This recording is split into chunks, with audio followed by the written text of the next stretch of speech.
السلام عليكم ورحمة الله وبركاته. بليانتيا كبجمتو تجارة كم جرت خيا كسان الحمد لله.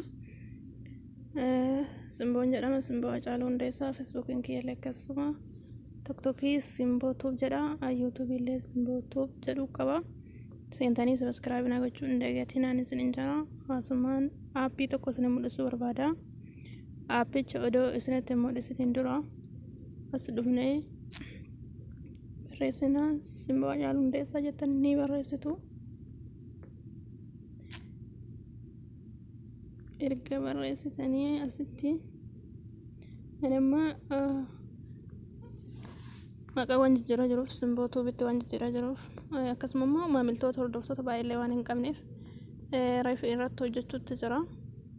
So kanaaf seenaa sabskraabii naa godhaan isin injara. Okay, duubatti deebina simboo tuub jettanii yoo barreessita isinii dhufa jechuudha. Duubatti deebinee aappii quraanaa isinii mul'isuu barbaada. Kaleessallee hojjedhee tureera aappii tokko gosa quraanaa baay'ee bareedaa ture. Aappichi isinii mul'isuu barbaadu argachuuf pilaastorii keessa seenaa.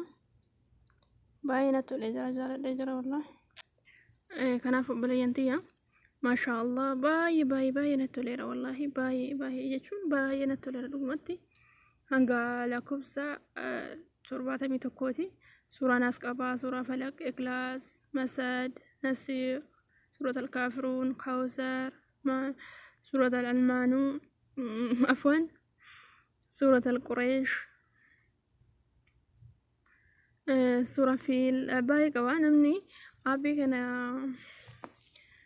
jalqaba irraa kaasee hanga dhumaatti qara'e maashaallah quraana akka barbaadetti kitaaba quraanaa bakka fedhe banatee qara'uu danda'a jechuudha. Maashaallah ani baay'ee na fayyadeera, ittis fayyadameera alhamdulillah. Kanaaf itti fayyadamaa isin jedha obboleeyyantiyaa gadi buufadhaati. Akkasuma immoo tiktokii kiyyaraallee seentanii fooloo na gochuun hin dagatina. Tiktokii kiyya maqaan isaa simboo tuub jedha. Achirrattillee waa baay'ee gadi dhiiseen jira waan ta'eef jechuudha. Kanaaf obboleeyyantiyaa jabaadhaa quraana.